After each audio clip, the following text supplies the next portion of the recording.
I'm Stephanie Gleer from the Pacific Business Group on Health. Today we're talking about Medicare's Sustainable Growth Rate formula, known as the SGR.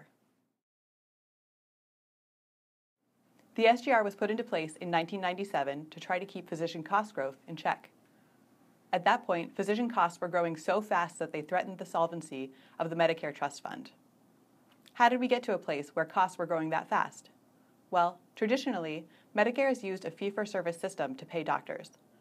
Every time a doctor provides a service to a Medicare beneficiary, the program pays a fee to that doctor. This means that Medicare is rewarding volume instead of paying for higher quality, greater efficiency, or better health outcomes. At the same time, it incentivizes doctors to provide more and more services, thereby driving up the total cost growth. This has been a problem for decades. Until today, the SGR was the most recent attempt to keep physician cost growth in check. It set a global budget for Medicare physician payments over the course of a year.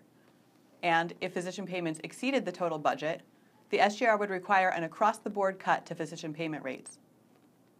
This policy worked for a few years, but beginning in 2002, physician cost growth had grown again and was high enough to trigger cuts, and it has been high enough every year since.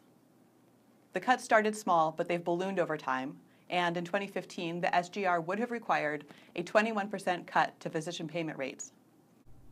Although costs have been high and growing for over a decade, the cuts required by the SGR have never actually happened.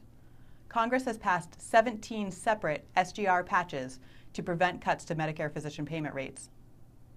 The SGR was not a successful policy, and physician cost growth is still a problem.